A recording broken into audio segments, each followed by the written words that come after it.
Gloire à Jésus-Christ.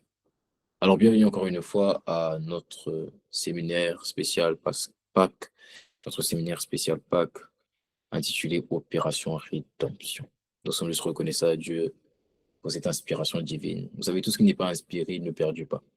Tout ce qui n'est pas inspiré ne transforme pas. Tout ce qui n'est pas inspiré n'inspire pas. Tout ce qui n'est pas inspiré ne restaure pas. Tout ce qui n'est pas inspiré ne marque pas. Tout ce qui n'est pas inspiré par Dieu n'encourage pas. Et nous sommes juste reconnaissants de ce que Dieu a inspiré. Dieu a inspiré Opération Rédemption.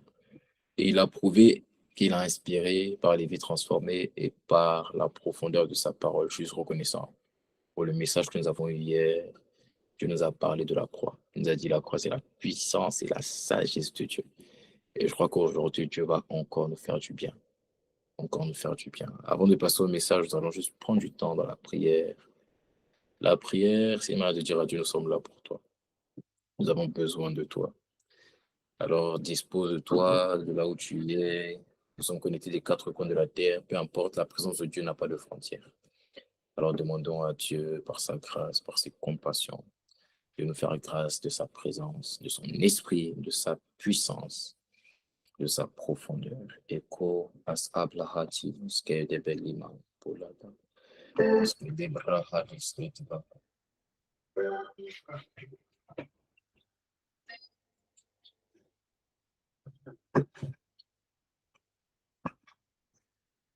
Ah, ah, ah.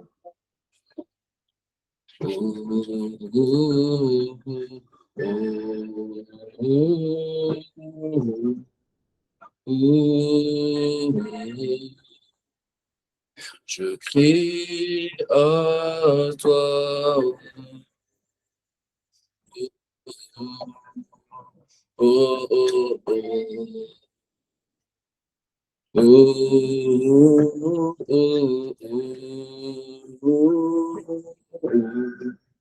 oh, oh, oh, je crie à toi, oh, oh, oh, oh, oh. Et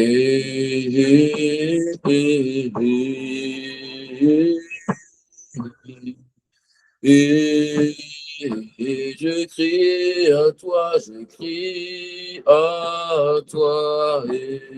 Oh Seigneur Dieu, nous voici dans ta présence. Nous sommes connectés des quatre coins de la terre, nous crions.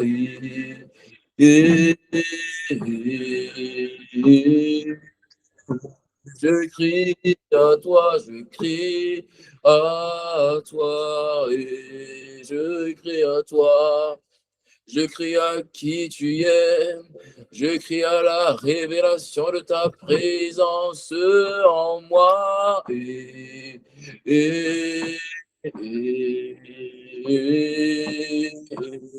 crie à toi, je crie à toi.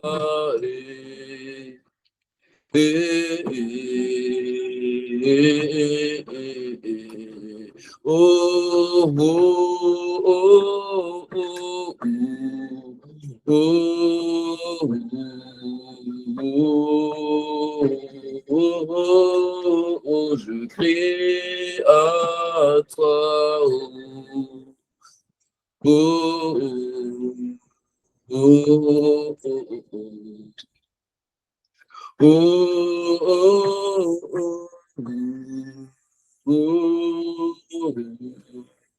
oh.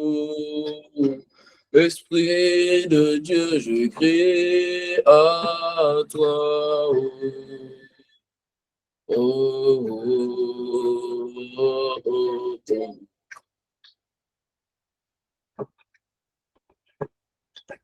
Yahweh, Yahweh, Yahweh, tu es le plus grand, au-dessus de tout. Oh, Yahweh, Yahweh, Yahweh, Yahweh, Jésus le Christ, Yahweh la parole faite chair, tu es le plus grand, c'est ce que tu es au-dessus de tout. Disons Jésus. Jésus, Jésus, Jésus, tu habites en nous, tu es le seul vrai Dieu, tu es le plus grand au-dessus. Oh, Jésus, Jésus, Jésus, tu as été crucifié. Pour notre rédemption, tu es le plus grand, au-dessus, au-dessus de tout. Tu es le plus grand, tu es le plus grand, au-dessus, oh, tu es élevé, tu es élevé. Yahweh, tu es sanctifié, et tu es sanctifié, sanctifié.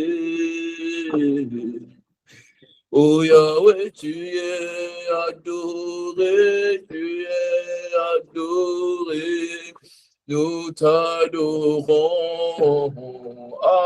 nous avons les regards fixés sur toi, tu es adoré, adoré. Oh Yahweh, tu es adoré, tu es adoré, adoré. Oh Yahweh, tu es adoré, tu es adoré, adoré.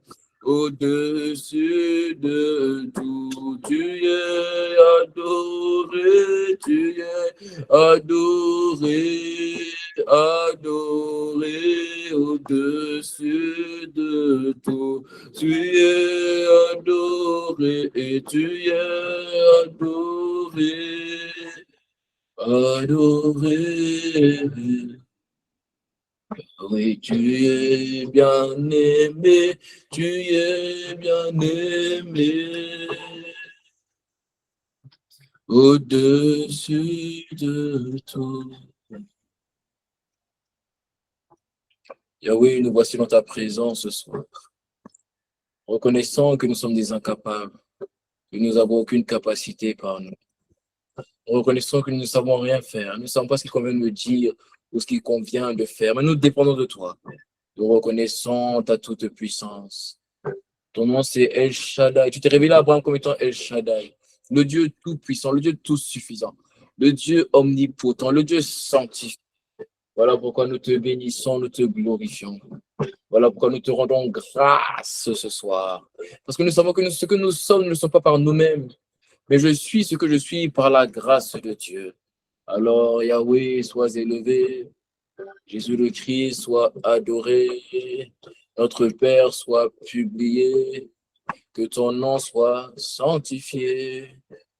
Que ton nom soit remercié. Que ton nom soit adoré. Que ton nom soit adoré. Que ton nom soit bien aimé. À toi soit l'honneur, la louange et la gloire au siècle des siècles. Au nom de Jésus le Christ, nous avons prié. Avec action de grâce. Amen. Alors, donne-moi Amen, donne-moi Amen. Ce n'est pas un péché, si tu veux ton prix, tu diras Amen. Amen. Amen. Amen. Gloire à Dieu. Amen. Amen. Amen. Gloire à Dieu. Alors, encore une fois, bienvenue à vous, à notre séminaire Opération Rédemption, notre jour 2, où Dieu a décidé de parler. Et tu vois, quand Dieu veut parler, Dieu choisit un homme. Dieu parle. Tu n'as jamais vu Dieu parler par une chaise? Pas qu'il serait incapable, il peut le faire. mais généralement, il utilise un homme. Parce que la Bible dit que les cieux et les cieux appartiennent à l'Éternel et la terre appartient au Fils des hommes. Voilà pourquoi Dieu parle par les hommes. Et nous sommes reconnaissants de ce que lorsque Dieu, lorsque Dieu trouve un homme par lequel il parle, il faut bénir Dieu. Et tu ne sais pas du dernier chapitre, du dernier livre de l'Ancien Testament, au premier livre du Nouveau Testament, c'est de Malachie, à Matthieu, il y a 300 ans. Alors la question, c'est pendant 300 ans, Dieu a trouvé personne. Est-ce que Dieu parlait pas? Non, si Dieu parlait. Mais c'est que Dieu a trouvé personne qui était digne de parler pour lui. Et nous sommes dans une période, dans une dispensation où Dieu parle. Dieu parle par nos pères, Dieu parle par nos grands-pères, mais Dieu parle aussi par les gens de notre génération. Et c'est une grâce. Dans notre génération, c'est tellement compliqué de savoir des personnes qui parlent vraiment de la part de Dieu, qui parlent juste par la connaissance, ou qui parlent juste par l'information. Nous sommes juste reconnaissants d'avoir des personnes qui parlent de la part de Dieu. Tu seras reconnu comme une personne qui parle de la part de Dieu. Non, tu vois, oh, non, non, non, excuse-moi, hein, tu vois, il y a des gens qui parlent sur les réseaux sociaux, ils disent TikTok chrétien, tu vois, ils parlent un peu de tout, ils savent pas de quoi ils parlent. Mais toi, quand tu vas parler, tu seras reconnu comme une personne qui sait de quoi il parle parce que tu vas parler de la... Oh, je croyais que je m'adressais à quelqu'un. Tu vas parler de Amen. la part de Dieu. Tu vas parler de la part de Dieu. Tu vas parler de la part de tes informations, de ce que tu as entendu. Tu vois, les gens, ils sont un peu comme à l'école, quoi. Ils bûchent, ils vont faire des examens. C'est mais la même logique qu'ils ont mis dans l'évangile. Ils vont bûcher des enseignements et puis ils vont faire une vidéo TikTok. Laisse ça. Et une dimension, ce que tu exprimes sur les réseaux sociaux est le résultat de ton intimité, de ta relation avec Dieu. Tu seras reconnu comme une personne qui parle de la part de Dieu. Là, il me dit de Negev. De Negev, à quoi là? De Negev à quoi? En fait, si tu veux, du nord au midi, là, il me dit, on reconnaissait que Samuel était un prophète de Dieu. Tu seras reconnu comme une personne qui parle de la part de Dieu. On n'aura pas besoin de t'appeler prophète. On reconnaîtra seulement que quand toi, tu ouvres la bouche, même ton oui est inspiré de l'esprit. Voilà pourquoi il y a des gens, même leur bonjour, on dit, ah, ton bonjour, elle est prophétique. Oui, oui, oui. C'est parce qu'on les reconnaît comme des personnes qui parlent de la part de Dieu. C'est la dimension que tu vas rentrer cette année, c'est la dimension que tu vas rentrer cette décennie. Si tu me donnes un bon Amen, c'est la dimension que tu vas rentrer. Amen. Amen. Amen. Alors pour ce soir, ce n'est pas moi qui prêche et je dis gloire à Dieu pour ça moi-même. Voilà. Souvent, c'est bien d'écouter les autres prêcher. C'est bien. Moi, j'aime ça. Je préfère écouter les autres que prêcher. Je te dis la vérité. Prêcher là, c'est un fardeau. C'est un fardeau. Oh, c'est un fardeau. Donc, ce soir, c'est pas moi qui prêche. Ce soir, c'est un de mes frères qui prêche. C'est un de mes frères qui prêche. Et moi, ça fait des années, je ne sais même pas ça fait combien d'années on se connaît maintenant, mais ça fait des années. Je crois que ça fait plus de. Waouh! Ça fait plus de quoi? Plus de 5 ans maintenant qu'on se connaît, facilement. Donc, je dirais 4 ans qu'on se connaît. Et c'est un ami fidèle. C'est un ami fidèle.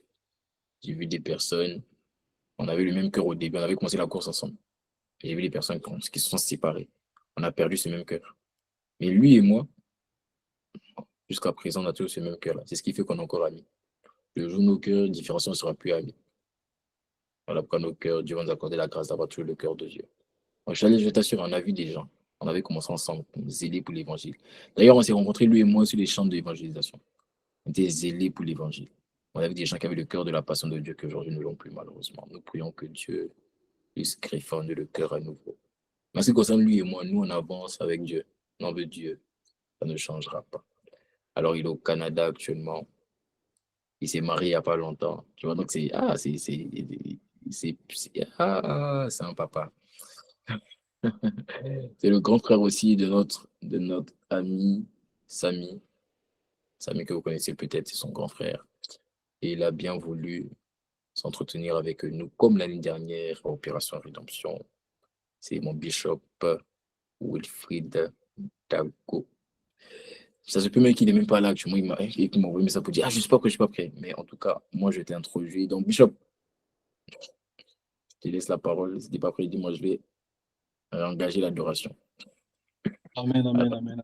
Parole Dieu, à mon que bishop. Dieu nous bénisse, que Dieu nous bénisse, que Dieu nous bénisse. Alléluia. Comment tu vas, Joël? Ça va bien? Ça va très bien, et toi, bishop. C'est bon, tu es bien installé, c'est bon. Oui, quand même, je suis quand même installé. C'est correct. C'est Ok, correct. parfait. On a reçu des attaques là, mais Dieu est fidèle. Amen. Dieu est fidèle. Dieu est fidèle. On doit prêcher sa parole. Alors, c'est un plaisir pour moi de vous voir encore, un plaisir pour moi de voir que Holy Together continue de grandir.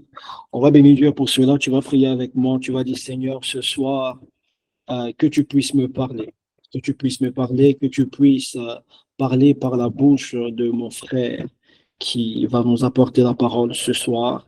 Et que mon cœur soit disposé, que mon cœur soit cette terre fertile qui va recevoir la semence qui est ta parole, mais qui ne va pas seulement la recevoir, qui va la faire germer jusqu'à ce qu'elle puisse porter du fruit également. Commence à prier, élève la voix et commence à prier avec moi. Seigneur Jésus-Christ, ce soir, en ce laps de temps que tu nous accordes pour partager ta parole, nous ne voulons pas parler de nous-mêmes. Nous ne voulons pas entendre un homme, mais nous voulons t'entendre toi, Seigneur Jésus-Christ. Nous voulons t'entendre toi nous parler. Nous voulons t'entendre parler à notre cœur. La Bible dit, mes brebis m'entendent, entendent ma voix et elles me suivent. Les brebis entendent la voix du berger, Seigneur Jésus-Christ. Que tes enfants, que tes brebis ne puissent point entendre la voix d'un homme, mais qu'ils puissent entendre ta voix, toi, Seigneur Jésus-Christ. Je t'en supplie que les paroles qui vont sortir de ma bouche, Seigneur, soient tes paroles à toi. Que les paroles que nous allons entendre aujourd'hui puissent nous faire du bien. Que les paroles que nous allons entendre aujourd'hui puissent briser le moi, briser le nous, Seigneur, afin que toi, tu puisses être bâti en nous. Esprit de Dieu, sois parmi nous, sois présent parmi nous, mais sois présent dans ta manifestation. Viens restaurer, viens guérir, viens transformer, viens bâtir le Christ en nous, Esprit de Dieu. Nous avons besoin de toi. Tu es élevé au-dessus de tout. Tu es souverain, maître du ciel et de la terre, créateur de toutes choses. C'est la raison pour laquelle nous t'adorons. C'est la raison pour laquelle nous cessons de bénir ton nom. C'est la raison pour laquelle nous chérissons ton nom. Esprit de Dieu, il est la personne la plus importante de la Trinité. Il est la personne par qui toute chose a été faite. Jésus-Christ en partant, il dit, je vous laisse mon avantage. Je vous laisse un avantage. Il est avantageux pour vous que je m'en aille, afin que vienne la personne la plus importante, le consolateur. Le consolateur. Il n'y a pas manifestation de l'esprit sans consolation. Voilà pourquoi, Père, nous soupirons après ta consolation. Nous soupirons après ton esprit. Que ton esprit vienne nous faire du bien. Que ton esprit ne parle pas seulement à nos oreilles, mais qu'il puisse parler à nos âmes, à nos esprits et à nos corps, Seigneur Jésus-Christ. Impose ton règne dans nos vies. Impose ton règne ce soir dans nos vies. Lorsque nous disons à Dieu, Seigneur, impose ton règne, nous ne lui disons pas seulement de venir habiter en nous. Nous lui disons, viens régner. Parce que le Saint-Esprit seulement en toi ne veut pas dire qu'il règne en toi. Saint-Esprit, viens régner en nous. Viens régner en nous. Viens régner en nous, Saint-Esprit de Dieu. Et nous croyons que ce soir, tu nous feras du bien encore. C'est la raison pour laquelle nous voulons, par nos acclamations, bénir ton nom, magnifier ton nom, parce que tu es digne d'être honoré. Tu es digne d'être magnifié. Tu mérites toute la gloire, Seigneur, dans le nom puissant de Jésus-Christ. Est-ce que j'ai prié avec quelqu'un? Sinon, tu peux donner un bon Amen. Amen. Amen. Amen. Que Dieu nous bénisse. On n'a pas assez de temps, donc on va aller très rapidement. Amen. On va aller très rapidement. Est-ce que tu peux bénir Dieu pour ta vie d'abord? Amen. Est-ce que tu peux mettre les cœurs pour toi? Balance les cœurs pour toi. Tu es quelqu'un de béni, quelqu'un qui sera béni encore à ce séminaire. Vous savez, chaque conférence que Joël a organisée, j'ai vu, a été bénissant pour beaucoup de personnes. Et bon, comme il a dit, j'ai mon petit frère dans le mouvement Live Together. Et je vois également comment est-ce que ces séminaires ont pu bénir sa vie également. Je crois aussi qu'ils ont pu bénir toi également ta vie. Amen. Alléluia. Alors, je crois que tu seras béni aujourd'hui. Alors, comme il a dit, par la grâce de Dieu, l'année dernière, lorsqu'on a fait le séminaire, j'étais encore célibataire. Est-ce que vous voyez? Et Dieu m'a fait grâce. Alléluia. J'aimerais bien dire j'adore, mais on adore Dieu. Alléluia.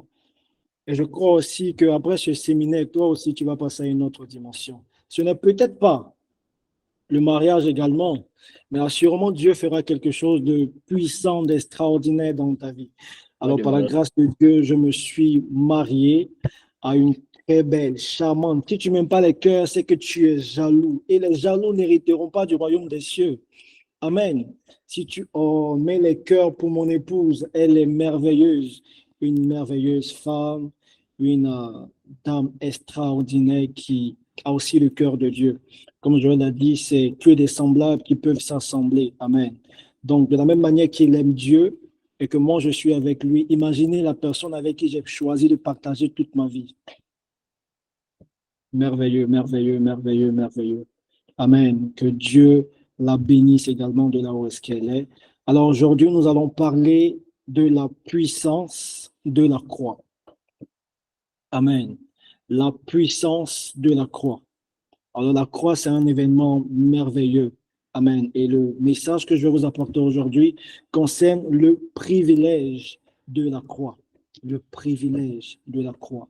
Pour ceux qui ne savent pas, la croix est un privilège. La croix est un privilège pour nous les hommes.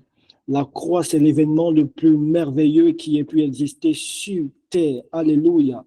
Amen. Et la croix est le rocher qui a été battu par de multiples vagues, mais qui est resté inébranlable dans la mer de l'histoire de l'humanité. Voilà pourquoi nous sommes ici. La croix est la raison qui nous a rassemblés ici ce soir. Alléluia.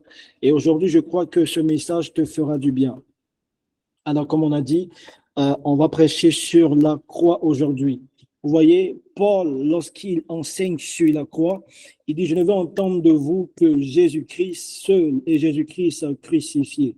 Et Paul attache la croix à la puissance, la grâce, la manifestation de la gloire, de l'immensité de la personne de Jésus-Christ est rattachée dans la prédication de la croix. Alléluia. Et la croix, pour certaines personnes, est un événement honteux. Oui, amen. Parce que sur les Hébreux, passer par la croix était un événement assez honteux.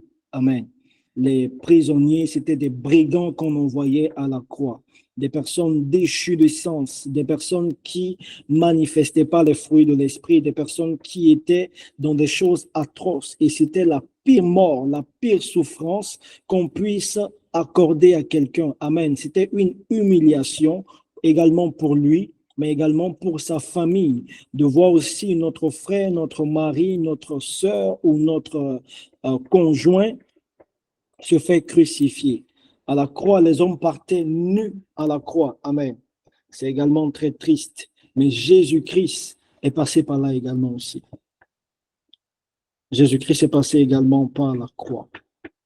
Il a accepté aussi de partir à la croix, non pas pour se faire tabasser cadeau, mais il est parti à la croix pour que toi, tu sois sauvé. Est-ce que tu peux donner un bon amen à Jésus-Christ? Amen. Alors la croix est la source du salut de l'humanité. Alors j'aimerais partager avec toi aujourd'hui qu'est-ce qui s'est passé à la croix pour que cette croix-là ait une puissance, comme on le dit aujourd'hui. Amen. Et ce qu'il faut comprendre, c'est que la croix, comme je l'ai dit tout à l'heure, donne-moi un instant, j'ai quelque chose qui me dérange sur mon ordinateur. OK, c'est parfait alors. Alors, comme je dis, la croix est la puissance de Dieu pour l'humanité. On va lire un passage très rapidement qui va nous conduire dans cette prédication, dans le partage de la parole. On va prendre 1 Corinthiens 1, verset 17 au verset 25. Je vais lire la parole de Dieu rapidement pour nous tous. Alors, la Bible dit, « Ce n'est pas pour baptiser que Christ m'a envoyé. C'est pour annoncer l'évangile, et cela sans la sagesse du langage, afin que la croix de Christ ne soit pas rendue vaine.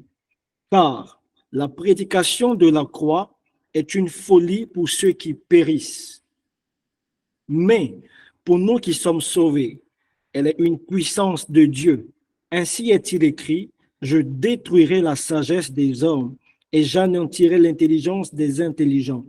Où les sages, où est le sage plutôt, où est le scribe, où est le disputeur de ce siècle? Dieu n'a-t-il pas convaincu de folie la sagesse du monde?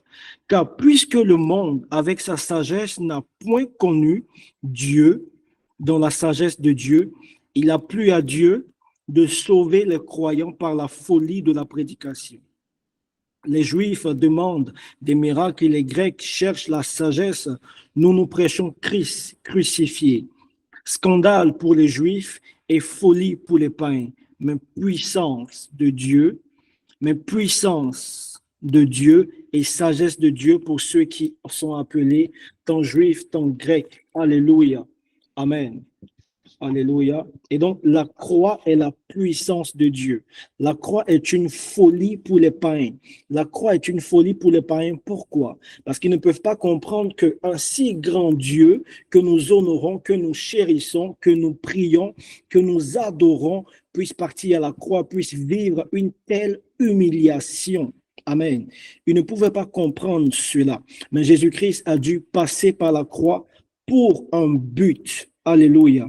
Jésus-Christ a dû passer par la croix pour un but. Et comme la Bible a dit, la croix est une folie pour ceux qui ne croient pas. La croix est une folie pour ceux qui ne croient pas. Parce qu'ils ne comprenaient pas comment un Dieu si puissant puisse être nu devant des hommes qu'il a créés. Comment est-ce que le Créateur puisse s'humilier devant sa créature? Alléluia. Comment est-ce qu'un Créateur peut s'humilier devant sa créature? Vous voyez, vous ne verrez jamais un homme qui crée une voiture s'humilier devant la voiture. Vous ne verrez jamais un homme qui crée, comme Joël a dit, une chaise, s'humilier devant la chaise pour ramper, s'asseoir par terre pendant que lui a créé la chaise. Amen. C'est lui qui doit être honoré. C'est lui qui doit être glorifié. Mais Dieu est venu sur la terre et il s'est humilié afin de partir à la croix, mais c'était pour un but précis. Amen. Jésus-Christ, il s'est dépouillé. Il s'est dépouillé de sa gloire. Il s'est dépouillé de sa puissance. Il s'est dépouillé de toute la gloire qui était en lui. La Bible dit qu'il est une partie du Père. Amen. Il s'est dépouillé de tout cela seulement pour que toi, tu sois sauvé. Amen. Comme je disais, la croix, pour certaines personnes, est une humiliation. Mais dans le fond, la croix a un aspect émotionnel. Mais est-ce que la croix reste seulement dans les émotions? Amen. Est-ce que les émotions peuvent sauver une personne? Ça a l'air triste de raconter que Jésus-Christ est parti à la croix. Il est mort, il a été tabassé, il a été crucifié et Jésus-Christ est mort. Il est mort sur la croix. Les hommes se sont moqués de lui. Ils ont craché sur sa figure. Il a porté une couronne d'épines. Il a été cloué sur ses mains. Il a été cloué sur ses pieds. Et quand on raconte cette histoire, ça allait triste, ça allait émouvant. Oui, bien sûr. Mais est-ce que c'est seulement à cet aspect-là que la croix sert? Amen. Ce n'est pas seulement pour ça que Jésus-Christ est parti à la croix. Alléluia. C'était seulement pour les émotions. Amen. Lorsque tu pars au cinéma et que tu regardes le Titanic, tu allais pleurer et tu allais te convertir. Mais les émotions n'ont jamais changé le cœur de quelqu'un. Les émotions ne sont pas capables de changer un drogué en une personne qui marche dans la sanctification. Les émotions ne sont pas capables de changer un adultère en une personne qui pratique la fidélité. Les émotions ne sont pas capables de pardonner tes péchés. Les émotions ne sont pas capables de pardonner tes fautes. Les émotions ne sont pas capables de t'accorder le salut. Alléluia. Les émotions ne sont pas capables de t'accorder le salut. Si quelqu'un t'a dit ça, il t'a menti. Alléluia. Si quelqu'un t'a dit ça, il se fout de toi. Il t'a menti. Jésus-Christ est parti à la croix pour un but. Pour un but. Et il a supporté tout ce que la croix recouvre, tout ce qui encadrait la croix. Il a supporté toutes ces choses. La Bible dit que lorsque dans le ciel, on demandait qui pour sauver l'humanité, il s'est présenté, conscient qu'il allait passer par toutes ces souffrances. Il s'est livré lui-même. Lorsqu'on lit le livre de Luc, la Bible dit qu'il fallait que Jésus-Christ passe par toutes ces souffrances. Et il était conscient et il a accepté cela par amour. La croix est une explosion de l'amour de Dieu pour nous. La croix est une explosion de l'amour de Dieu pour nous. Parce que personne n'aurait pu faire cela pour toi. Ton frère, ta soeur, même moi, je n'aurais pas porté la croix pour toi. Amen. Même Joël n'aurait pas pu porter la croix pour toi. Joël n'aurait pas pu porter la croix pour toi. Alors Jésus-Christ descend. Il prend une forme humaine, 100% humaine. Il naît d'une femme et il part il écoute la parole de Dieu, il étudie la parole de Dieu et il vient. Il commence à prêcher l'évangile. Il part dans des villes, il opère des miracles, il ressuscite les morts, il guérit les malades, il sauve ceux qui sont en danger. Il dit à la femme à la perte de sang, ta foi t'a sauvé. Elle touche seulement son vêtement. Un Dieu si puissant se rabaisse jusqu'au niveau des hommes. Mais pas seulement des hommes. Il se rabaisse au niveau des brigands. Il se rabaisse au niveau des brigands. Jusqu'à partir sur la croix. Pour que toi, tu sois sauvé. La Bible dit qu'il porta sur lui le poids de ton péché. Dans d'autres versions, on dit il porta en lui le poids de ton péché. Laisse-moi trouver ce verset très rapidement. La Bible dit, la Bible dit en 1 Pierre 2, le verset 24, il a porté sur lui nos péchés en son corps, sur le bois, afin que, morts au péché, nous puissions vivre pour la justice. Pendant que Jésus-Christ partait à la croix et il porta ton péché. Il n'est pas allé à la croix simplement. Il a porté ton péché. Peut-être que tu ne l'as pas vu physiquement. Il était sans habit à la croix, mais il avait porté ton péché. Il avait porté le vêtement qui te disqualifiait. Il avait porté l'ordonnance qui te réclamait. Il avait porté le poids de tes fautes. Il avait porté le poids de ta souffrance. Il avait porté le poids de ton incapacité. Il avait porté le poids de tes vêtements. Alléluia. Imaginez, vous savez, quand tu pars à l'aéroport, on te demande que dans tes bagages, tu dois avoir peut-être 23 kilos et si tu prends d'autres bagages en plus, tu dois payer un supplément. Imagine le vêtement impur de toute l'humanité qui a pesé sur Jésus-Christ. Le vêtement impur de toute l'humanité. Pendant ce temps, Jésus-Christ s'est livré sans dire un mot. Sans dire un mot. Il est parti à la croix afin que toi, tu sois sauvé. Il est parti à la croix afin que toi, tu puisses profiter de sa justice. Il est parti à la croix afin que toi, tu puisses hériter du salut. Jésus-Christ a supporté. La Bible dit qu'il a été maltraité. Il a tourné sa joue. Il n'a pas retiré sa joue pendant qu'on lui arrachait la barbe. Il ne s'est pas écarté pendant qu'il recevait les coups. Il n'a pas détourné son visage pendant qu'on lui crachait là-dessus. Jésus-Christ a supporté toutes ses souffrances. Il a supporté toutes ses souffrances jusqu'à la croix. Sur le chemin de la croix, Jésus-Christ était fatigué. Il était épuisé. Il avait subi tellement de coups, mais il n'a pas abandonné. Mais il n'a pas abandonné. Parce qu'il avait une mission à accomplir. Il avait un peuple à libérer. Il avait un peuple à sauver. Il avait des humains, sa créature qu'il aime tant, à restaurer. Il avait un but, il devait se réconcilier d'avec les hommes. Et il savait que ce chemin était l'ultime chemin qu'il devait utiliser pour partir. Nous sauver. Et Jésus-Christ porta sur lui donc le poids de tes souffrances. Voilà pourquoi une personne qui ne comprend pas la croix peut encore s'incriminer, peut encore culpabiliser, peut encore se rejeter soi-même. Voilà pourquoi une personne qui ne comprend pas la puissance de la croix peut se considérer encore comme pécheur alors qu'il a accepté Jésus-Christ. Le poids de tes péchés était sur lui. Le poids de tes fautes était sur lui à la croix. Le poids de ta malédiction était sur lui à la croix. Voilà pourquoi tu es libre aujourd'hui. Il n'y a plus de condamnation parce qu'il a porté ta condamnation. Il a porté ta condamnation à la croix. Il a porté ta condamnation à la croix. Pendant que le monde t'incriminait, pendant que le diable t'accusait, il disait Seigneur, il disait Dieu, mais tu vois pas que celle-là, c'est une impudique. Est-ce que tu vas lui faire grâce encore? Comment est-ce que tu peux aimer ces impudiques? Comment est-ce que tu peux aimer ces personnes qui blasphèment contre toi? Comment est-ce que tu peux aimer ces menteurs? Comment est-ce que tu peux créer des créatures qui demeurent dans la pornographie, dans le mensonge? Et Dieu a dit non. Je vais porter cela. Donc, si tu veux critiquer, c'est moi maintenant que tu accuses.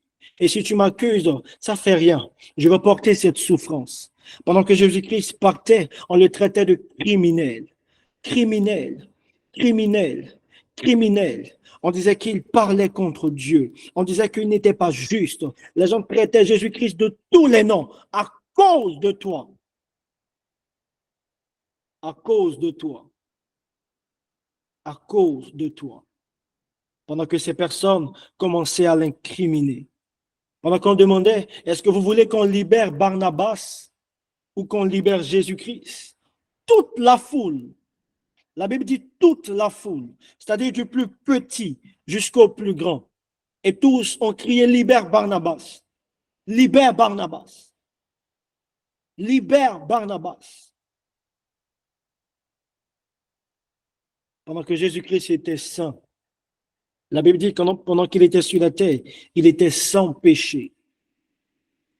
Il était sans péché. Il n'y avait aucune onde de péché en lui. Aucun atome de péché ne pouvait toucher son corps. Alléluia. Et il dit, Père, pardonne-leur, car ils ne savent pas ce qu'ils font. Car ils ne savent pas ce qu'ils font. Ils me voient porter toutes ces souffrances. Ils me voient subir tous ces coups. Ils me voient me donner sans réagir. Mais ils ne savent pas ce qu'ils font. Ils ne savent pas ce qu'ils font. Et ce que vous devez comprendre, c'est que ce n'est pas seulement les hommes qui ne savaient pas ce qu'ils faisaient. Même le diable ne savait pas aussi ce qu'il faisait. Parce que si le diable était conscient que Jésus-Christ à la croix, si Jésus-Christ mourait à la croix, tu allais être sauvé, il n'allait pas permettre cela. Amen. Il fallait que le sang de Jésus-Christ puisse couler afin que nous soyons sauvés. Quelqu'un pourrait demander, mais Jésus-Christ aurait pu se blesser et juste son sang allait jaillir et puis on allait être sauvé. Quelqu'un pourrait dire, mais Jésus-Christ aurait pu se déchirer. Écoutez, ce sont les dépressifs qui se déchirent. Jésus-Christ n'était pas dépressif. Il aurait pu faire jaillir son sang d'une autre manière, mais il est passé par la croix. Alléluia. Alors la croix a quelque chose d'autre qu'elle révèle au-delà de son sujet émotionnel. Est-ce que quelqu'un est avec moi? La croix a un but. Vous savez, depuis Adam et Ève, lorsqu'on lit le livre de Romains 5, versets 12 à 14, depuis Adam et Ève, les hommes ont péché.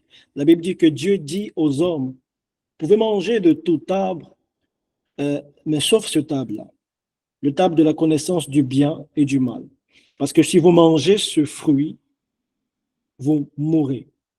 Et lorsque les hommes ont mangé le fruit, la mort est entrée dans ce monde. La Bible dit que le péché est entré. Lorsqu'on prend Romains 5, versets 12 à 14, la Bible dit, c'est pourquoi, comme par un seul homme, le péché est rentré dans le monde, et le péché, et par le péché, la mort. Donc, la mort a profité du péché pour s'introduire dans le monde. Et la mort s'est étendue. Alléluia. Est-ce que la com peut partager le verset très rapidement? Romains 5, verset 12 à 14.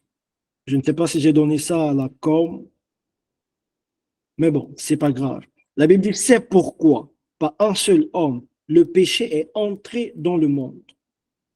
Et par le péché, la mort. La mort s'est faufilée. Dans le fond, la mort nous guettait depuis le début.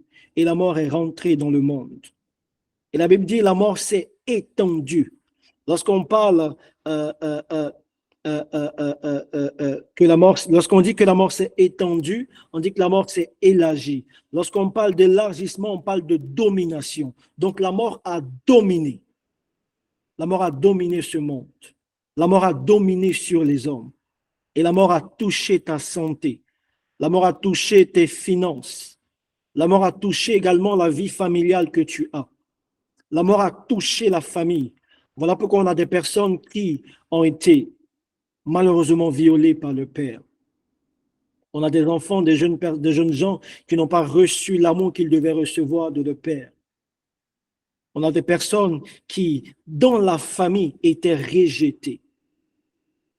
On a des personnes qui sont nées de pères qui n'ont pas reconnu. Et c'est triste. Et tout cela à cause de l'étendue, l'élargissement de la mort.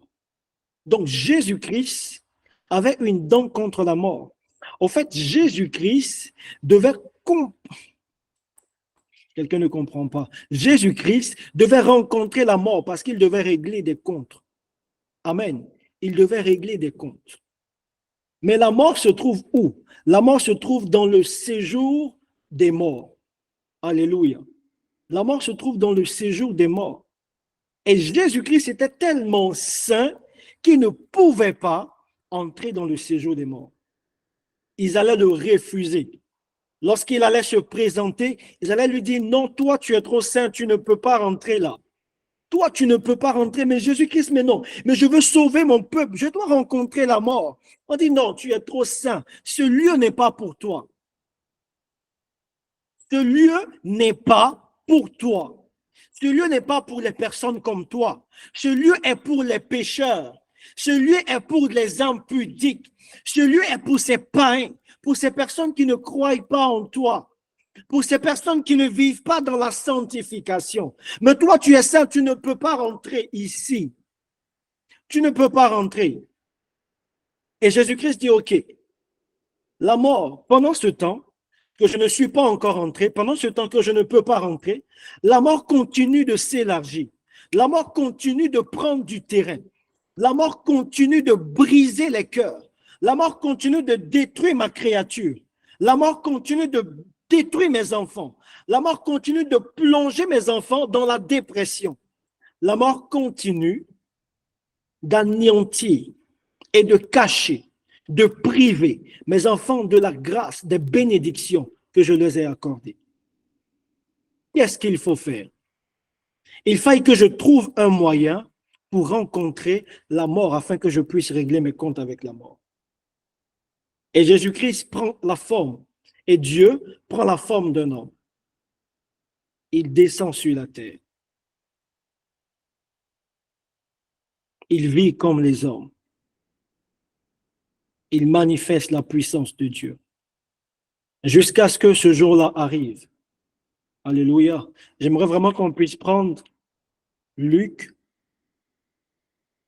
Qu'on puisse prendre Luc, donne-moi un instant. Luc 9.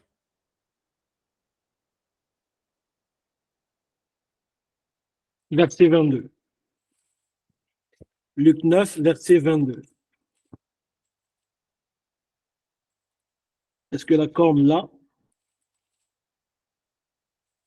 Luc 9, verset 22. Amen. Alors la Bible dit, il ajouta qu'il fallait que le Fils de l'homme souffrit beaucoup, qu'il fût rejeté. Retenez ce mot. Il fallait. Il fallait. C'était comme une obligation. C'est comme s'il n'y avait pas d'autre chemin. Il fallait que Jésus-Christ puisse subir toutes ces choses. Il fallait que Jésus-Christ puisse partir jusqu'à la croix. Il fallait que Jésus-Christ puisse supporter toutes ces souffrances jusqu'à cette croix-là. Jésus-Christ aurait pu mourir d'une autre manière. Il aurait pu subir d'autres choses, d'autres souffrances, mais il fallait qu'il passe par là. Il fallait qu'il passe par là. Alléluia. Qu'il fût rejeté par les anciens, par les principaux sacrificateurs, par les scribes, et qu'il fût mis à mort, et qu'il ressuscita le troisième jour. Alléluia. Pour nous accorder la rédemption, pour nous accorder le salut, pour nous accorder le bénéfice de profiter de son héritage, pour nous accorder de pouvoir entrer dans nos grâces, pour nous accorder de pouvoir entrer dans nos bénédictions. Alléluia. Il fallait que Jésus-Christ puisse passer par la croix.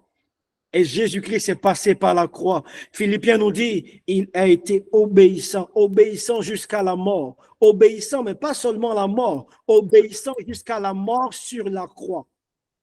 Amen. Il fallait que Jésus puisse passer par là.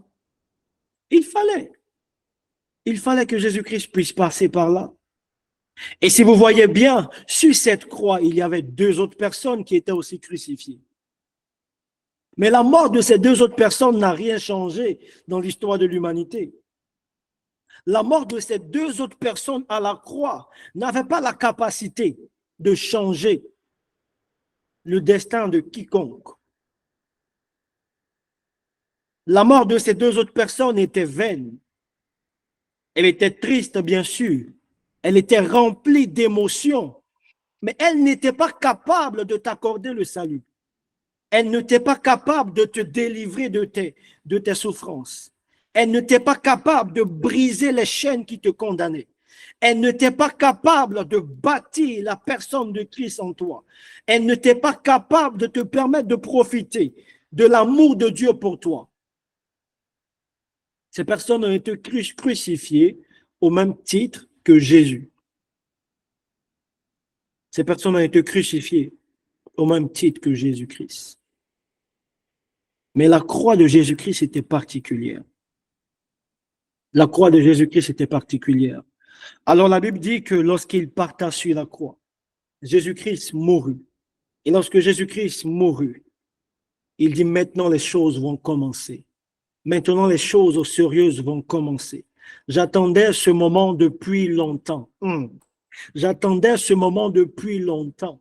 Tu pensais que tu m'avais échappé, mais je suis là. Aujourd'hui, c'est aujourd'hui. Il a repoussé ses manches. Il dit voilà, la partie que j'adore vient de commencer.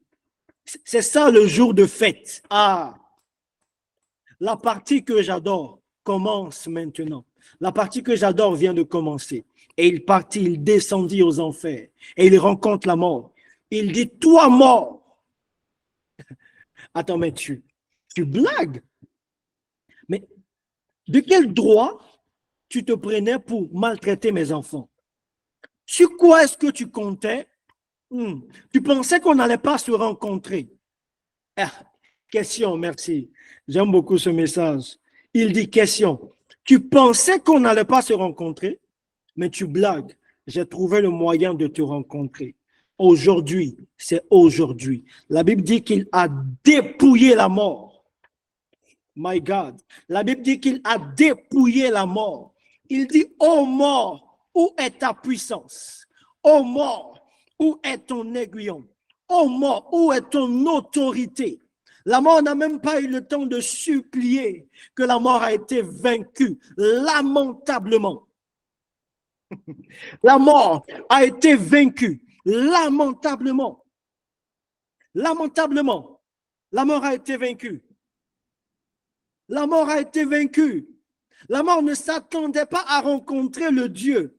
La mort ne pensait pas que Dieu pouvait trouver le moyen de le rencontrer, de le trouver là où il était. Il pensait qu'il était caché. Il pensait qu'il était caché. Il pensait qu'il allait rester encore dans le séjour des morts. Et il a maltraité les hommes. Mais Jésus-Christ est descendu jusqu'aux enfers. Est-ce que tu comprends l'amour de Dieu pour toi? Est-ce que, si tu comprenais l'amour de Dieu, tu allais balancer des cœurs. Amen. Tu allais balancer les cœurs. La Bible dit en Colossiens 2, versets 14 à 15, la Bible dit, il effaça. Il dit au mort, donne-moi les ordonnances qui condamnent mes enfants. Donne-moi l'ordonnance qui les condamne. Donne-moi la clé qui les emprisonne encore dans cette dépression. Donne-moi, brise les chaînes maintenant. Il dit, il effaça l'acte dont les ordonnances nous condamnaient et subissaient contre nous. Et il détruit en les clouant à la croix. Lorsque Jésus-Christ a porté tes fardeaux, lorsqu'il a porté tes péchés, ce n'est pas pour que tes péchés puissent seulement rester sur lui, parce que tes péchés ne sont pas restés sur lui. Alléluia. Jésus-Christ n'est plus sur la croix, mais tes péchés sont sur la croix. Quelqu'un ne comprend pas ce que je dis. La Bible dit, il cloua tes péchés à la croix. Il a cloué l'ordonnance à la croix. Il a cloué l'ordonnance à la croix. Tes péchés, les fautes que tu as commises avant de rencontrer Jésus-Christ ne vont plus servir pour ton humiliation, mais vont servir pour humilier le diable. Voilà pourquoi lorsque la femme adultère rencontre Jésus-Christ, tout le monde l'a condamné. Et elle rencontre Jésus. Elle lui dit, et toi? Il dit, non, les autres ne t'ont pas condamné. Moi aussi, je ne te condamne pas. Vas-y, va et ne pêche plus. Vas-y, va et ne pêche plus. Vas-y, va et ne pêche plus. Et c'est là d'où est la puissance de la croix.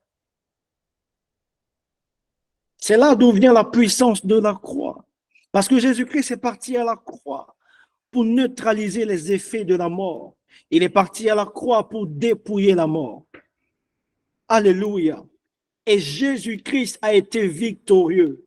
Il a vaincu la mort. Il a vaincu la mort. Il a vaincu la mort.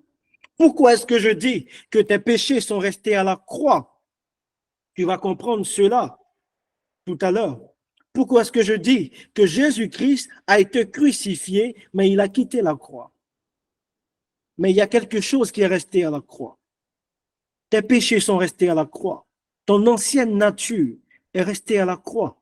Ton ancien toi est resté à la croix. Voilà pourquoi Paul est capable de dire, j'ai été crucifié. Galates 2:20. Il dit, j'ai été crucifié avec Christ. Et si je vis, ce n'est plus moi qui vis, mais c'est Christ qui vit en moi. Parce que l'ancien moi est à la croix. L'ancien moi est à la croix. L'ancien moi n'est plus sur la terre. Lui, il est à la croix. C'est lui qui mérite l'humiliation. C'est lui qui a été condamné. Moi, je ne suis plus condamné. Est-ce que quelqu'un est conscient qu'il n'est plus condamné? Est-ce que quelqu'un est conscient qu'il n'est plus condamné? Tu n'es plus condamné parce que l'ancien toi a été crucifié. C'est la raison pour laquelle Paul déclare. Il dit, j'ai été crucifié avec Christ.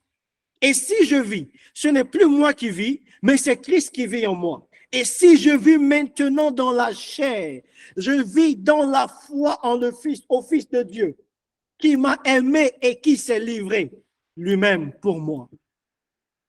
Ah, quelqu'un qui a été libéré par l'œuvre de la croix peut commencer à bénir Dieu de là où est-ce qu'il est. De là où est-ce qu'il est, tu peux acclamer le Seigneur. Amen. Tu n'es plus l'ancien toi. Voilà pourquoi est-ce que tu dois être conscient de ta nouvelle identité en Christ. Voilà pourquoi tu dois être plus conscient de ta nouvelle identité en Christ. Celui qui a été humilié à la croix, ce n'est plus toi. C'est l'ancien toi. Il ne fait plus partie de ce monde. Il ne fait plus partie de ce monde. C'est là d'où vient la puissance de la croix. La puissance de la croix est capable de dissocier ton ancien toi du toi et de t'ajouter à toi ta nouvelle nature. Et de t'ajouter à toi ta nouvelle nature. Alléluia. Alléluia. Alléluia. Alléluia. Et Jésus-Christ a livré la mort en spectacle. Afin que toi, tu puisses être libéré.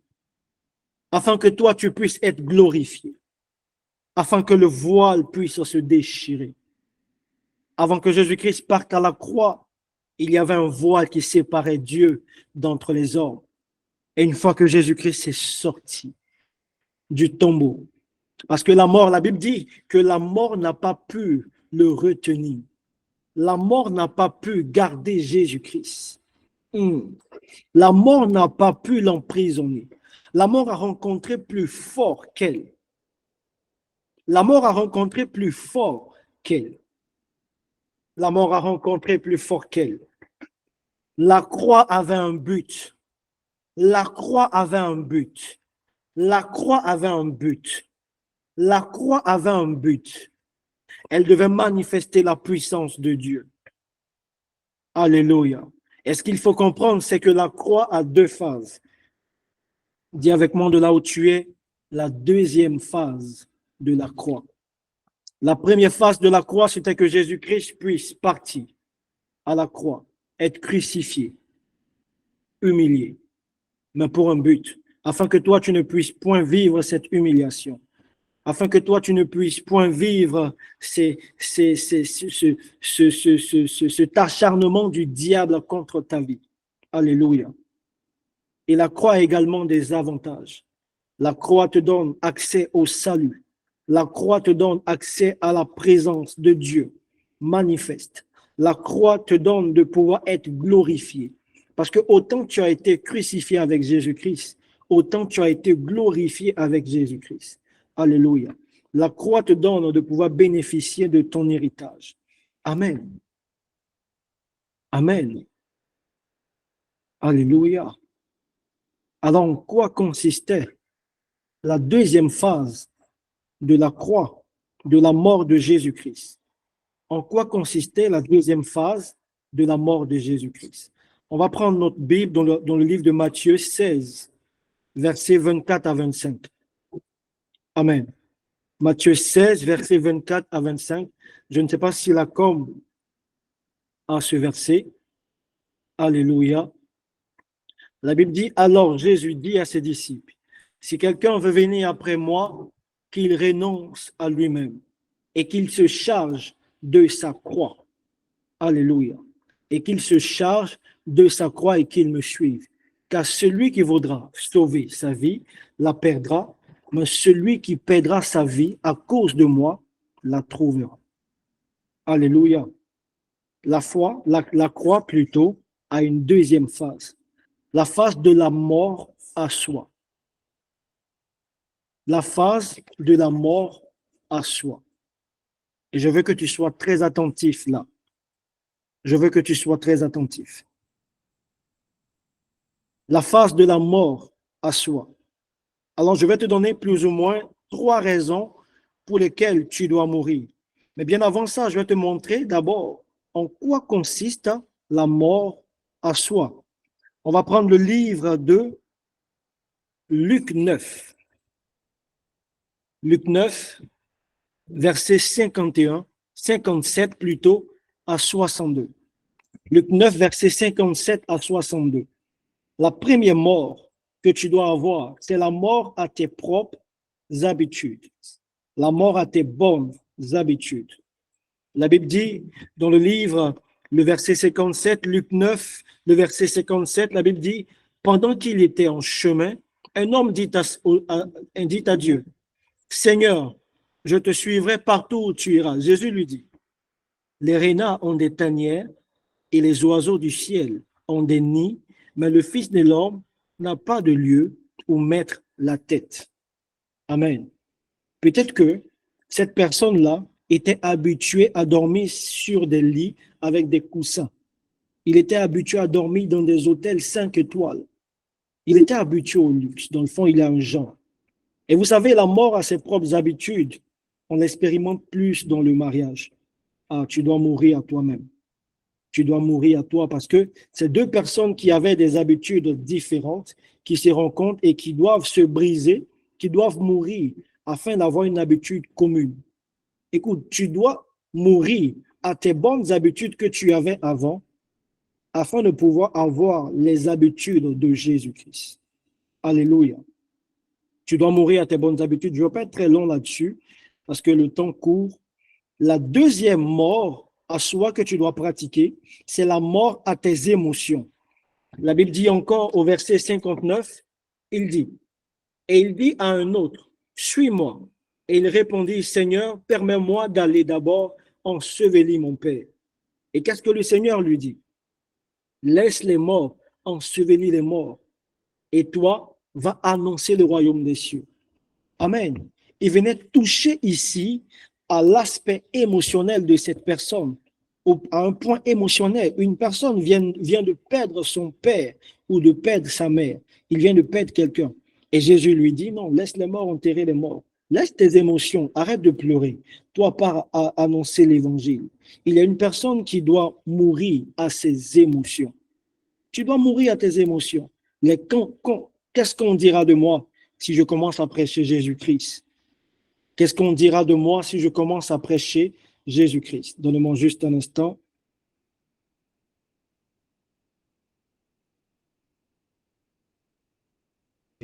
C'est pas grave. Amen. Le qu'en dira-t-on de moi?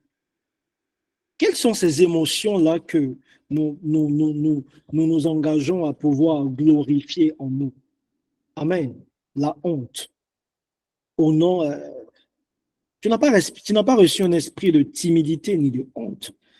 Tu as reçu un esprit de force, d'amour, de sagesse. Tu as reçu la gloire de Dieu en toi. Pourquoi est-ce que certaines personnes ont honte de Jésus-Christ? Pourquoi est-ce que certaines personnes ne veulent pas mourir à leurs émotions? Lorsqu'on t'annonce la parole de Dieu, parce que tu reconnais que tu ne veux pas laisser ton péché, tu refuses. Tu sais que la parole, bien que ça fait mal, ça te fait du bien et ça bâtit le Christ en toi, mais tu refuses d'écouter ce genre de message. Oui, tu aimes quand on te dit que tu seras béni, mais tu n'aimes pas entendre des prédications qui vont fouetter ton orgueil. Et nous n'aimons pas entendre ces prédications qui nous disent « change de vie ». Change de vie.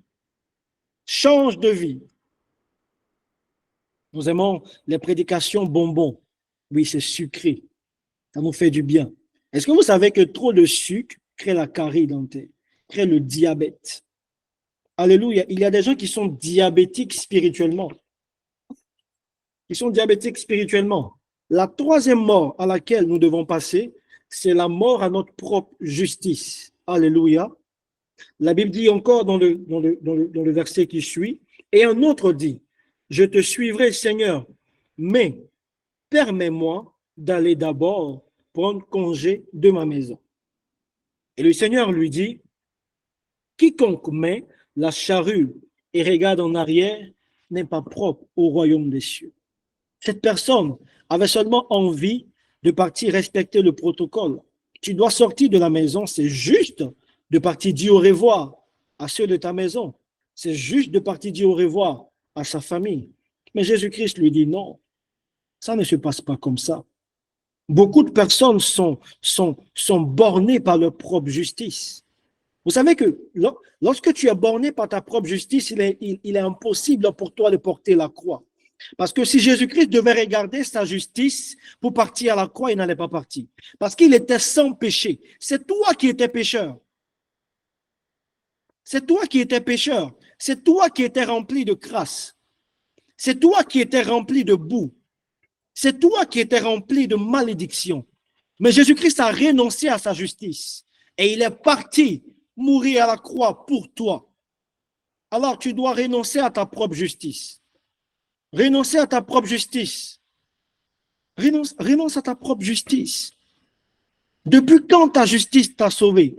Oh, je connais des personnes qui veulent toujours avoir raison. Ok, tu as raison, c'est quoi? À qui revient la gloire? À toi ou à Dieu? À toi ou à Dieu? Est-ce que si Dieu devait regarder sa raison pour partir à la croix, tu allais être sauvé? Non, tu n'allais pas être sauvé. Tu n'allais pas être sauvé. Et ta propre justice t'emmène à manifester la colère, t'emmène à manifester l'impatience. Parce que tu es dans ta propre justice. Tu refuses qu'on puisse marcher sur ton pied. Qui es-tu pour qu'on ne puisse pas marcher sur ton pied?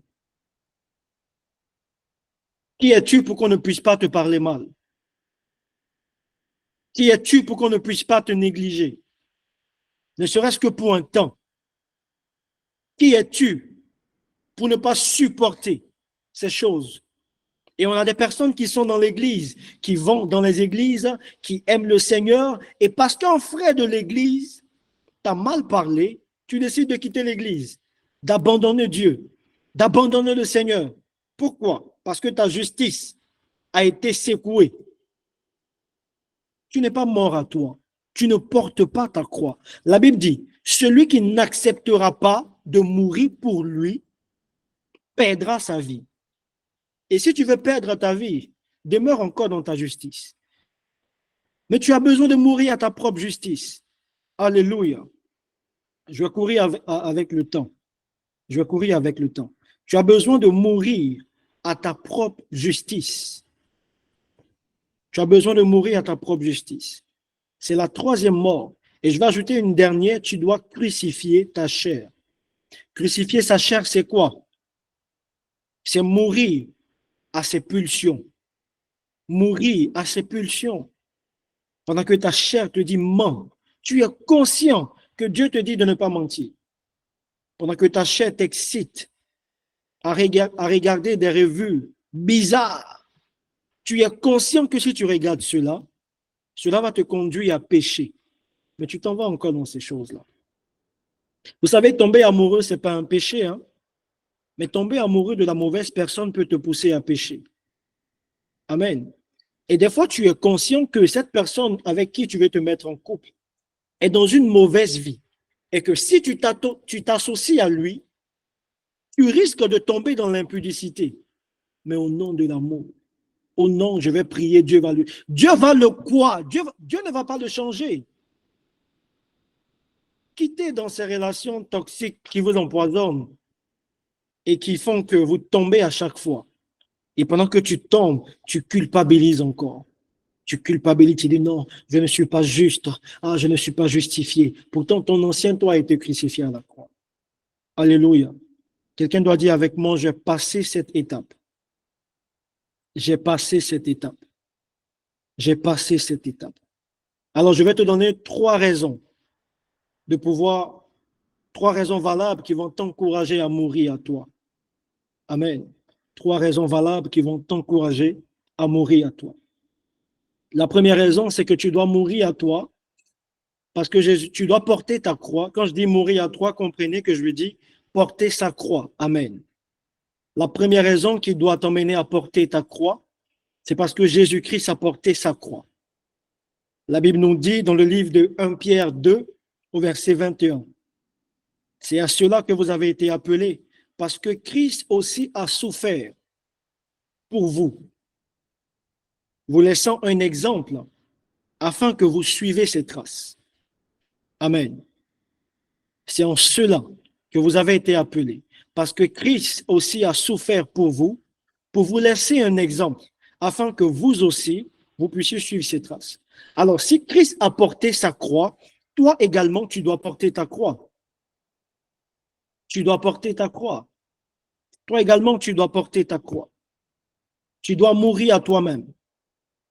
Tu dois mourir à ta volonté. Vous savez, lorsque Jésus-Christ partait à la croix, il fut un temps où Jésus-Christ, si on va le dire, et si on peut le dire, a commencé à stresser un peu. Il dit, Seigneur, est-ce que tu peux éloigner cette coupe de ma face? Mais il s'est très vite repris. Il dit, non pas ma volonté, mais ta volonté. Il y a une personne qui doit renoncer à sa volonté. Il y a une personne qui doit aussi également, comme Jésus-Christ a souffert, qui doit aussi renoncer à sa volonté de pouvoir ne pas souffrir. Tu dois également aussi souffrir une souffrance pour Dieu. Tu dois accepter d'être méprisé parce que tu as accepté Jésus-Christ. Accepter de perdre certaines relations parce que tu as décidé de marcher avec Christ. Accepter de perdre certaines amitiés parce que tu as décidé de marcher avec Jésus-Christ. Le problème de notre génération, c'est que pour beaucoup de personnes, nous sommes encore aux études, vous êtes encore aux études. Et dans les universités, dans les collèges, notre génération aime appartenir à un groupe d'amis. Et tu ne vas pas appartenir à ce groupe d'amis qui est ringard. Tu veux appartenir à ce groupe d'amis qui est populaire, qui est bien, qui est soie, qui est frais. Amen. Et c'est dans ça que beaucoup de personnes ne portent pas les croix. Parce que plus tu marches avec ces personnes, plus tu vas avoir les habitudes de ces personnes. Plus tu marches avec ces personnes, plus tu vas perdre ta nature. La Bible dit, ne vous y trompez pas. Les mauvaises compagnies finissent toujours par corrompre les bonnes mœurs. Quelles que soient les valeurs que tu as en Jésus-Christ, si tu marches avec des insensés et que tu ne fais pas attention, tu finiras par devenir insensé. La Bible dit dans le livre de Psaume 1, heureux l'homme qui ne marche pas selon le conseil des méchants et qui ne s'arrête pas sur le chemin des hommes impurs, qui ne s'assoit pas en compagnie des moqueurs. Dans d'autres versions, on dit qu'il ne s'assoit pas en compagnie de ceux qui se moquent de Dieu. Et nombreuses sont ces personnes qui s'asseyent dans ces compagnies. Nombreuses sont ces personnes qui prennent plaisir à marcher avec des personnes de mauvaise vie, mais qui ne les changent pas. Qui ne les changent pas. Je vais développer quelque chose tout à l'heure et vous allez comprendre Comment est-ce que vous devez marcher avec ces personnes? Comment est-ce que vous devez marcher avec ces personnes? Donc, le premier point qui est une raison valable pour toi de porter ta croix, c'est parce que Jésus-Christ a porté sa croix également. Alléluia. Le deuxième point qui doit te pousser à porter ta croix ou à mourir à toi-même, c'est que mourir à toi-même te permettra de manifester la puissance de Dieu et de faire voir la croix et la puissance de la croix de Jésus au monde. Amen. Il y a des personnes qui attendent ta croix pour être libérées. Est-ce que quelqu'un comprend? Il y a des personnes, et c'est là que je vais développer les compagnies, comment est-ce que tu dois t'associer aux personnes. Vous savez, Jésus-Christ était rempli d'une puissance, que même pendant qu'il était frappé, crucifié, pendant que Jésus-Christ était maltraité, pendant que Jésus-Christ rencontre Barnabas dans la prison, Barnabas est libéré. Quelqu'un ne comprend pas. La puissance de la croix avait commencé à se manifester avant que Jésus-Christ ne puisse en mourir. Il rentre dans une même pièce avec Barnabas et Barnabas est libéré. Barnabas n'a pas eu besoin de justifier ses crimes. Il n'a pas eu besoin de justifier sa condamnation. La simple présence de Jésus-Christ à côté de lui a permis qu'il soit libéré. La simple présence de Jésus-Christ à côté de Barnabas a permis qu'il soit libéré. Et Dieu ne s'arrête pas là. Il part à la croix. Il est crucifié. La simple présence de Jésus-Christ à côté de ces brigands a permis que un puisse entrer au ciel. Il dit, aujourd'hui même, tu rentres dans la maison de mon Père avec moi. Vous savez, Abraham n'est pas encore entré, mais ce prisonnier-là, le simple fait qu'il soit à côté de Jésus-Christ à la croix, lui a ouvert la porte. Il est le premier à rentrer au ciel. Quelqu'un ne comprend pas ce que je suis en train de dire. Tu dois mourir à toi, parce que lorsque tu vas mourir à toi, ceux qui vont marcher à côté de toi, ils seront sauvés. Parce qu'ils verront que toi, tu es rempli d'amour. Parce qu'ils verront que toi, tu es rempli d'amour. Ils vont donner leur vie à Jésus-Christ.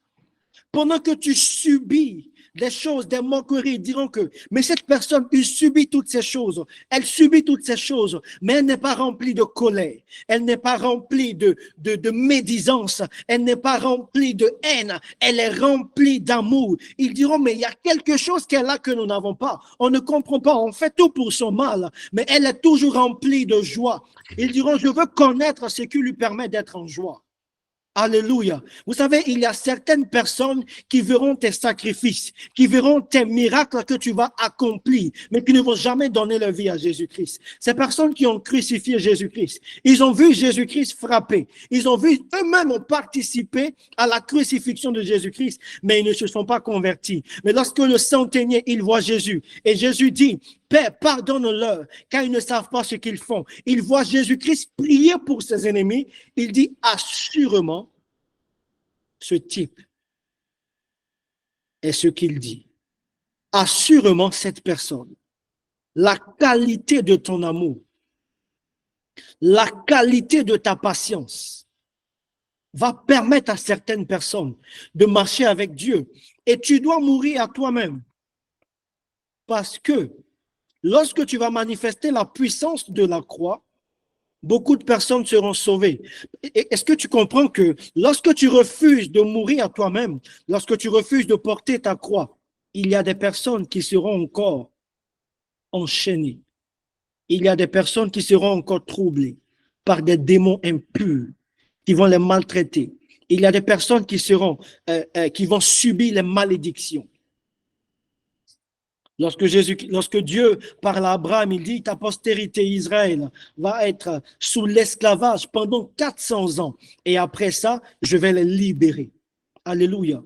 Et lorsque 400 ans arrivent, Dieu parle à Moïse et Moïse refuse de porter sa croix.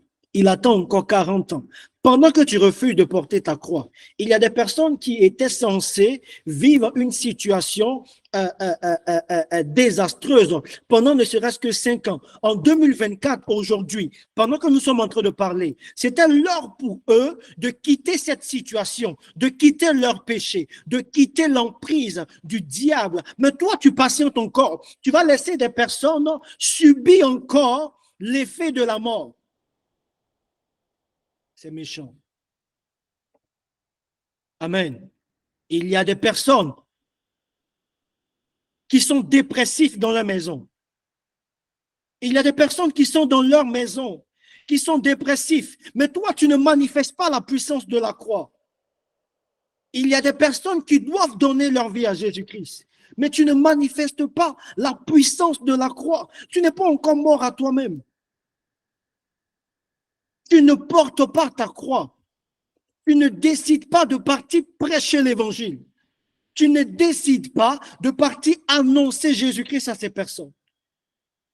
Tu ne décides pas de partir raconter ce que Dieu a fait pour toi. Et ces personnes vont demeurer dans leur incrédulité parce que toi, tu as refusé de mourir à toi-même.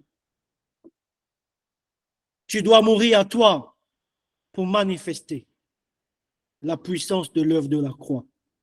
Il y a des personnes qui ont besoin de voir Christ en toi. Il y a des personnes qui ont besoin de voir l'amour de Dieu manifesté à la croix en toi afin de donner le vie à Jésus-Christ.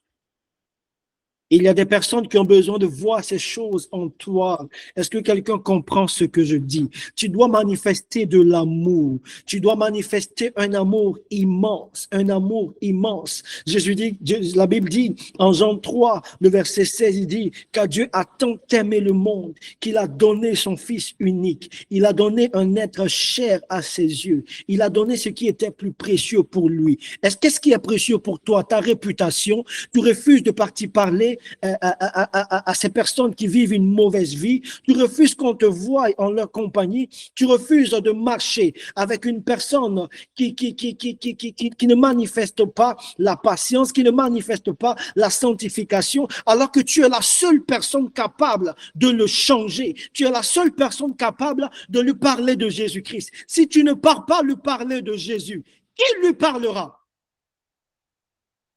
Qui lui parlera? Qui va lui annoncer l'évangile? Qui va lui annoncer l'évangile?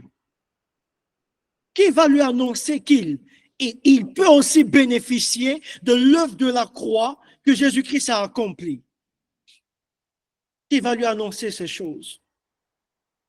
Personne, si ce n'est toi.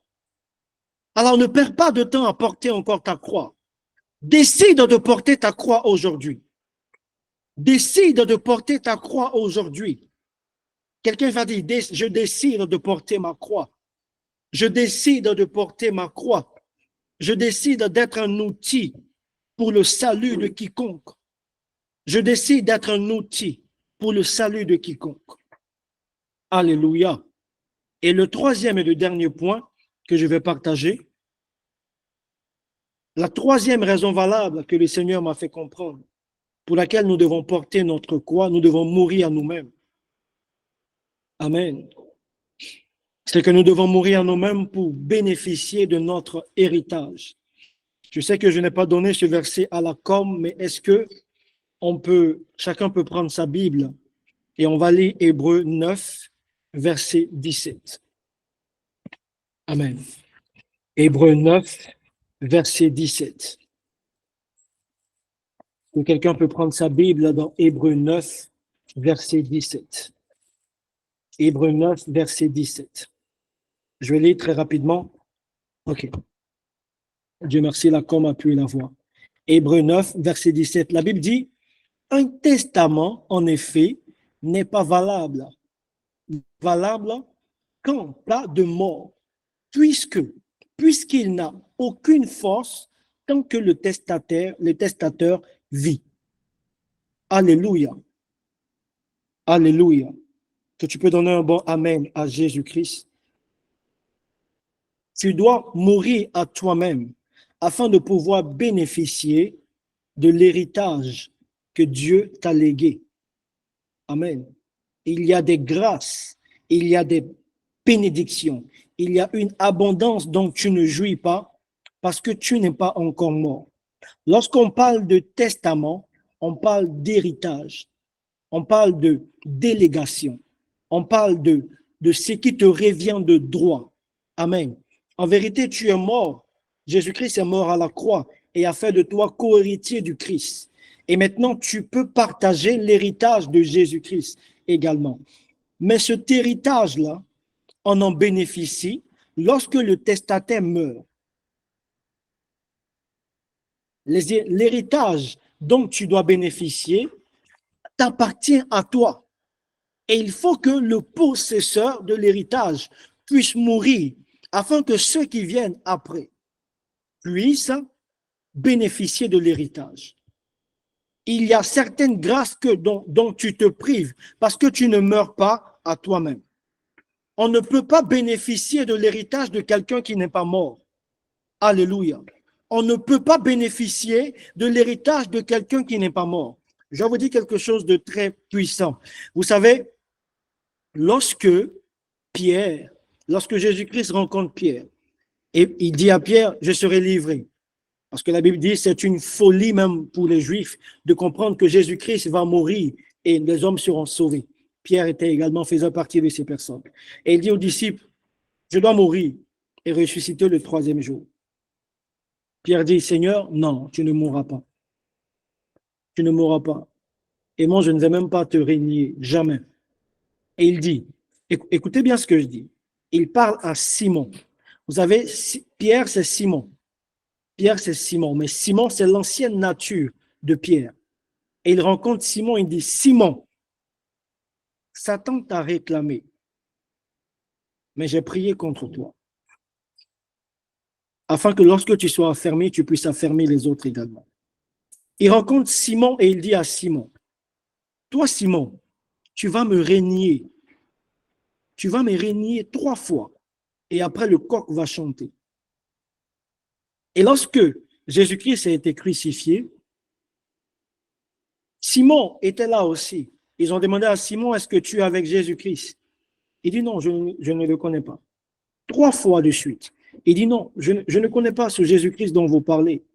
Jamais, je peux le jurer, moi je n'ai jamais été intime avec cette personne. Mais lorsque Jésus-Christ meurt, la Bible dit que Pierre commence à pleurer. Est-ce que vous comprenez ce que je dis? Jésus dit à Simon, tu vas me régner. Et lorsque Jésus-Christ meurt à la croix, la Bible dit Pierre commence à pleurer. Quelqu'un me dira que Pierre commençait à pleurer la mort de Jésus-Christ, ou Pierre commença à regretter le fait qu'il ait régné Jésus. Mais ce n'est pas Pierre qui a régné Jésus. C'est Simon qui a régné Jésus-Christ. Et Pierre était en train de pleurer le décès de Simon. Quelqu'un ne comprend pas ce que je suis en train de dire. Pierre était en train de pleurer le décès de Simon. Parce qu'à ce niveau-là, après cela, c'est Pierre qui a prêché pour que 3000 personnes puissent se convertir. Pierre a connu l'abondance. Il y a une dimension dont tu n'atteins pas, que tu ne bénéficies pas, parce que tu n'es pas encore mort à toi-même. Lorsque tu vas mourir, tu vas bénéficier de l'héritage que Dieu a prévu pour toi. Pierre était dans l'abondance. Pierre a prêché, 3000 personnes se sont converties, alors que Simon a régné Jésus-Christ. Alors que Simon a régné Jésus. Mais lorsque Pierre commence à pleurer la mort de Simon, Pierre révèle une autre nature. Il révèle la nature que Dieu lui avait donnée. Il commence à bénéficier de l'héritage. Il commence à attester que le testament, je peux en bénéficier parce que le testataire est mort. Le testateur est mort. Je peux bénéficier maintenant de l'héritage que Dieu a gardé pour moi. Alléluia. Je peux bénéficier maintenant de toutes les grâces que Dieu a préservées pour moi. Il va falloir que tu puisses mourir à toi-même.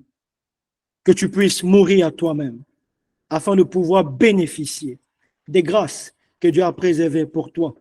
Et la Bible nous prend un exemple très simple la Bible prend un exemple d'un grain de sénévé. La Bible dit, si un grain planté, tombé dans la terre, qui est planté, s'il ne meurt, il ne pourra pas porter de fruits. Tu as été appelé à porter de fruits. Lorsque Dieu créa les hommes et qu'il les bénit, il les a bénis de l'abondance, de la multiplication, de la domination. Mais beaucoup de personnes n'expérimentent pas la domination parce qu'ils ne comprennent pas comment est-ce qu'il faut atteindre cette grâce. Le seul moyen de pouvoir bénéficier également des grâces que Dieu t'a accordées également, c'est que tu puisses mourir à toi-même. Que la graine que tu es puisse mourir afin qu'elle puisse porter des fruits, qu'elle soit un arbre qui va porter des fruits et qui va bénir les nations. Alléluia. Amen, quelqu'un. Que Dieu te bénisse. J'espère que quelqu'un a pu comprendre ce que c'est que le privilège de la croix, la puissance de la croix. Je vais terminer par ça et je veux qu'on puisse prier. Que quelqu'un puisse prier avec moi, que tu puisses prendre la décision, que ce ne soit pas un message que tu vas entendre qui va être un message de plus, mais qu'aujourd'hui tu puisses prendre la décision de mourir à toi-même également. Étant conscient déjà de l'œuvre de la croix accomplie par Jésus-Christ, tu dois être conscient également que toi aussi, tu dois passer par cette croix-là également. Tu dois porter également ta croix. Élève la voix et commence à prier. Seigneur Jésus-Christ, nous bénissons ton nom pour cette parole que nous avons entendue aujourd'hui. Et je prie, Seigneur Jésus-Christ, pour mes frères et sœurs et pour moi également. Apprends-nous, Seigneur Jésus-Christ, à pouvoir supporter les souffrances qui nous rapprochent de notre croix à nous, Seigneur Jésus-Christ. Apprends-nous à porter notre croix. Ne nous laisse pas indifférents face à la croix. Nous devons porter notre croix. Nous devons mourir à nous-mêmes. Nous devons mourir à nos bonnes habitudes. Nous devons mourir, Seigneur Jésus-Christ, à nos émotions. Mourir à nos propres justices. Tu nous as donné, Seigneur Jésus-Christ, 3 raisons valables que nous devons utiliser, qui vont nous emmener à pouvoir mourir à nous-mêmes, Seigneur Jésus-Christ. Et nous croyons que cela est manifeste dans notre vie. Merci parce qu'aujourd'hui, nous avons pris la décision de continuer à mourir pour ceux qui mouraient déjà et pour ceux qui n'avaient pas encore décidé de mourir pour Christ. Nous prenons la décision, Seigneur Jésus-Christ. Ils prennent la décision de mourir, Seigneur Jésus-Christ, afin que toi, tu puisses être bâti en eux. Ainsi comme Paul, nous serons capables de déclarer également, ce n'est plus moi qui vis, mais c'est Christ qui vit en moi. Et si je vis dans la chair, je ne vis pas dans ce monde par mon intelligence, je vis par la foi en Christ qui s'est livré pour nous. Alléluia. Amen. Est-ce que tu peux bénir le Seigneur Jésus-Christ, bénir la parole de Dieu? Amen, amen, amen, amen. Que Dieu nous bénisse. Amen.